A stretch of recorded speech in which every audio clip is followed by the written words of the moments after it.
Okay. Hello everyone. I am Pooja, जैसे कि आप लोग जानते हो। या आज मैं आप लोगों को बताऊंगी कि मैंने कैसे जीए की प्रिपरेशन की। तो उससे पहले मैं एक चीज़ बताना चाहती हूँ कि मेरा डेली रूटीन क्या रहा है। मतलब मैं सुबह से शाम तक क्या करती थी, मेरी क्या टू डू लिस्ट रही है। तो सबसे पहले मैं मॉर्निंग में 6:30-7 बजे लाइब्रेरी पहुंच जाती थी। मेरे पास में ही है लाइब्रेरी, दूर नहीं है। तो मैं सुबह इतनी जल्दी पहुंच जाती थी। फिर वहाँ पे जाके सबसे पहले मेरा एक ही टारगेट रहता था, मुझे एडिटोरियल करना है, क्योंकि एडिटोरियल क्या थोड़ा बोरिंग होता है। तो सबसे पहले मैं वही कंप्लीट करती थी। तो एडिटोरियल मैंने कर लिया। फिर उसके बाद जो कैब मुझे लगा कि इम्पॉर्टेंट है और रिपीटेड है, मतलब बहुत बार रिपीट हो रही है, तो मैंने उसको नोट कर लिया। फिर मैं उसको शाम के टाइम रिवाइज़ करती थी। फिर एडिटोरियल होने के बाद में परफेक्शन क्लासेस होती थी, तो परफेक्शन करती थी उसके बाद में। फिर परफेक्शन होने के बाद मैं रीजनिंग करती थी। One of my favourite subjects, जो क्योंकि रीजनिंग को करने में अलग ही मज़ा है। आई डोंट नो कैसे, बट मुझे तो बहुत पसंद है। तो मैं रीजनिंग में पजल्स, तो मैं क्या करती थी, सेक्शनल मॉक लगाती थी रीजनिंग का। सबसे बेस्ट था उसमें। मिसलिनियस और पजल्स दोनों कवर हो जाते थे। और मुझे लगता था कि आज मेरे पास पजल्स नहीं है कुछ करने को, या मेरे पास सेक्शनल मॉक ख़त्म हो चुके हैं, तो मैं अंकुश लांबा सर की वीडियो मतलब क्लासेस लेती थी। यूट्यूब पे वीडियो देख के उसको सॉल्व करती थी। तो जो सबसे हार्ड पजल होती थी मैं उसे सॉल्व करती थी, क्योंकि मेरा क्या प्री का तो हो ही गया था, तो मेंस बाकी था। क्योंकि सच बताओ, मेरे सारे प्री निकले हैं। क्योंकि प्री अगर एक बार आपका निकलना स्टार्ट हो गया ना, सारे प्री निकलेंगे। वो बाद में बताऊंगी मैं, क्योंकि आज जीए के बारे में बस मेरा डेली रूटीन आपको टू डू लिस्ट बता रही हूँ मेरा क्या रहा था। तो उसके बाद मैं सेक्शन मॉक लगा लिया। फिर उसको मैंने एनालिसिस कर लिया अच्छे से। फिर मेरा थोड़ा सा मैंने जीए का पढ़ लिया पोर्शन, हाफ पढ़ लिया। फिर मैं शाम को आने के बाद मैं क्या करती थी, क्वांट क्लासेस लेती थी 2 घंटे। मतलब मैं जाती थी 2 बजे, मैं लाइब्रेरी से घर चली जाती थी, फिर 5 बजे आती थी। फिर 5 से 7 में क्वांट करती थी, ठीक है। फिर क्वांट करने के बाद फिर मैं 7 से 8 जीए करती थी। तो उसके टाइम पे फिर कभी कभी 8:30 बज जाती थी मुझे करते करते। तो ऐसा होता था मेरा उस टाइम पे। जब मेरी सारे कॉन्सेप्ट्स क्लियर हो गए थे, उस टाइम की बता रही हूँ। उससे पहले तो मैं ज़्यादा बैठे रहती थी लाइब्रेरी में। तो ये मेरा डेली रूटीन रहा था। और मेरा ऐसा होता था, एक दिन छोड़ के मतलब ऑल्टरनेटिव मैं मॉक लगाती थी, फुल मॉक लेंथ, मतलब फुल मॉक लगाती थी मैं। तो मेरा ऐसे ही था, जैसे कि जिस दिन मैं फुल मॉक लगाती थी, उस दिन मैं रीजनिंग और वो नहीं करती थी, क्वांट और फुल मॉक लगा के नेक्स्ट डे, जैसे मैंने दिन में फुल मॉक लगा लिया परफेक्शन के बाद, तो मैं शाम को पूरा एनालिसिस करूँगी अच्छे से। और कुछ बच गया तो नेक्स्ट डे करूँगी। मतलब फुल मॉक मुझे एनालिसिस करना मेरा था कि मुझे एनालिसिस तो मुझे करना ही करना है, कुछ भी हो जाए। क्योंकि एनालिसिस में आप एक भी क्वेश्चन मत छोड़िए, क्योंकि एनालिसिस से ही इम्प्रूवमेंट देखने को मिलता है मार्क्स में। अगर आप सोच रहे हो आपके मार्क्स अच्छा आ गया, चलो रहने देता हूँ, एनालिसिस नहीं करते हो, बट वो चीज़ ही गलत है। आपको एनालिसिस प्रॉपरली करना है। हम जीए के लिए आए तो जीए पे मूव करते हैं। हम ज़्यादा टाइम वेस्ट नहीं करेंगे। और बैकग्राउंड में मत जाना, ये थोड़ा क्या, ये रूम में कोई रहता नहीं है, आई मीन स्टोर रूम जैसा ही है, इसलिए मैं वीडियो बना रही हूँ। और आई नो बैकग्राउंड में थोड़ा साउंड आ रहा है कि कंस्ट्रक्शन चल रहा है आसपास, प्लीज़ उसे अवॉइड कीजिए। और चलो हम जीए पे फोकस करते हैं कि मैंने जीए कैसे की जाए। पता है, एक चीज़ बताती हूँ आपको। आप स्ट्रेटजी वाली बहुत सारी वीडियोस आती है, मैंने भी देखी कि कैसे। तो पता है वो क्या करता है, ये भी पढ़ो, ये भी पढ़ो, ये भी पढ़ो, ये भी पढ़ो, अच्छे से करो, सारा करो, सब कुछ करो। अरे भाई, हम स्ट्रेटजी वीडियो क्यों देखने आए हैं, कि ताकि हमें कम करना पड़े, राइट। तो मैं एक चीज़ बताती हूँ, मैं को तो देखो जीए में ज़्यादा कुछ इंटरेस्ट था नहीं, तो मैंने एक चीज़ की थी। अफेयर्स क्लाउड की पीडीएफ आती है, वीकली पीडीएफ, देखो आपको कोर्स मिल जाएगा।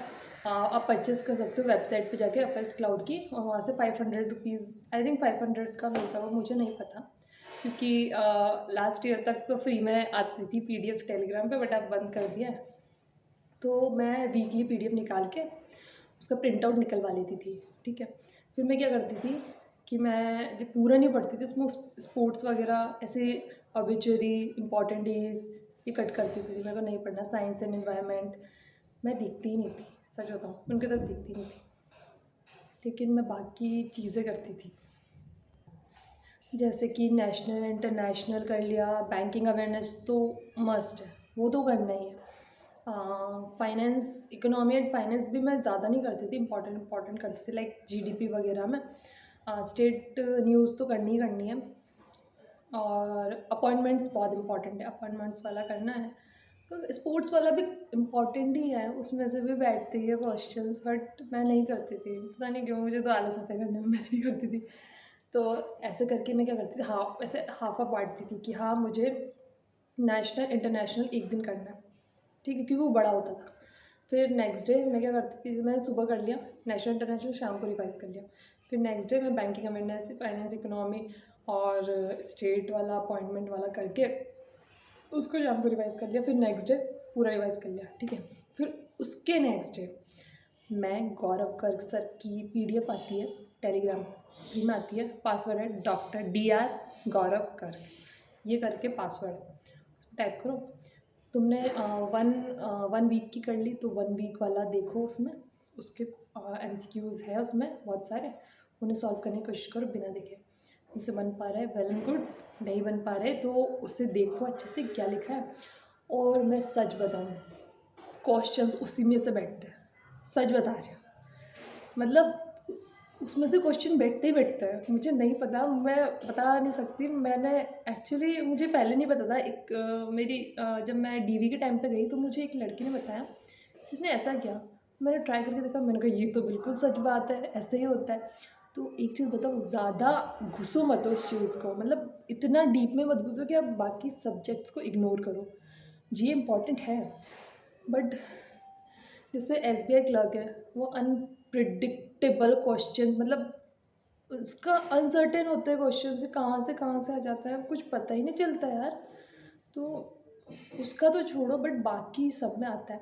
लाइक RRB PO की बात करो, RRB PO क्लर्क, इसमें तो आपको 7 to 8 मंथ्स का पढ़ना पड़ेगा। मैं तो कहती हूँ 1 साल तक का पढ़ो, क्योंकि उसके क्वेश्चंस भी नहीं बैठते बहुत सारे। तो आप सबसे बेस्ट है कि जो है पूरा RRB प्री और PO में तो आप पूरा करो 1 साल तक का। बट जैसे कि मैं बता रही हूँ, IBPS clerk, IBPS PO, SBI PO 3 से 4 महीने का इनफ है, मोर देन इनफ। 6-6 महीने लोग पढ़ते हैं, नहीं, 3 से 4 महीने इनफ है। ये चीज़ मैं आपको ऐसे नहीं बता रही कि हाँ आपकी अगर मर्ज़ी है, आपको पढ़ना है, आपको सेटिस्फेक्शन नहीं मिल रहा कि हाँ मुझे तो नहीं, मुझे तो करना है, तो करो, मना नहीं है कुछ भी उसके लिए। लेकिन मैं सच बता रही हूँ, टाइम बचाने के लिए ये बेस्ट है कि आप बार बार उसको रिवाइज़ करो। जितना ज़्यादा रिवाइज़ करोगे ना उतना बेस्ट रहेगा, क्योंकि आपका ये MCQs करने से अच्छे से रिवाइज़ होता है। जब पूरा वीक हो जाए, एक वीक 4 वीक का हो जाए, उसके बाद सबको एक साथ रिवाइज़ करो, अच्छे से करो। जितना रिवाइज़ करोगे उतने ज़्यादा मार्क्स इंक्रीज़ होने के चांसेस है।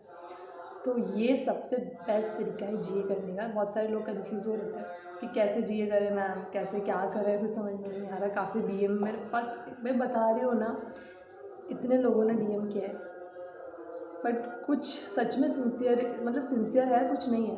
मतलब कुछ लोग ऐसे टाइम पास कर रहे हैं, मतलब ऐसा मत करो यार, कम से कम अपने फ्यूचर सेल्फ के लिए लॉयल तो रहो।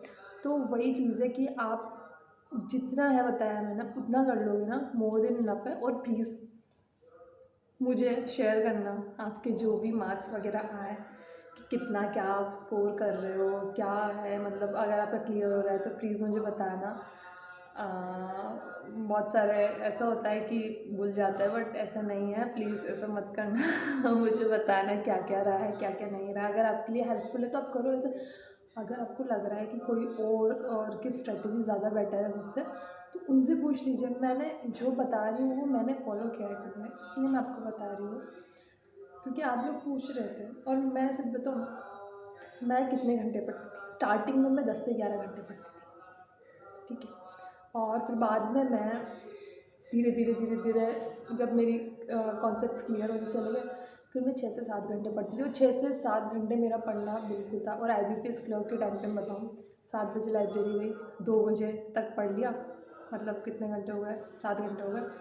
फिर उसके बाद घर आ गई 2 बजे, फिर 5 बजे, फिर दोबारा गई, फिर 5 से साढ़े 9 बजे तक पढ़ती थी। अब आप अंदाज़ा लगा लो, ईज़ी कुछ नहीं होता बहुत सेक्रीफाइसेस, बहुत ज़्यादा नींद के, खाना पीना क्या कुछ नहीं, मतलब लोग कहते हैं ईज़िली मिल जाता है, ऐसा कुछ नहीं होता, बहुत बहुत बहुत एफर्ट्स मांगती है चीज़ें। सो ऑल द बेस्ट अगर आप जो भी बैंकिंग की प्रिपरेशन कर रहा है उसके लिए।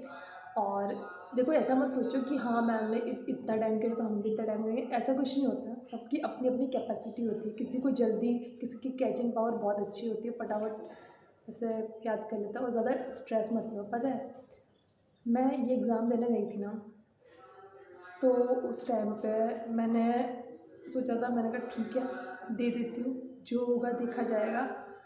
बट ये हो गया, मतलब वो मैंने एग्ज़ाम दिया, उसी मोमेंट पे मुझे पता चल गया हाँ ये मेरा क्लियर है।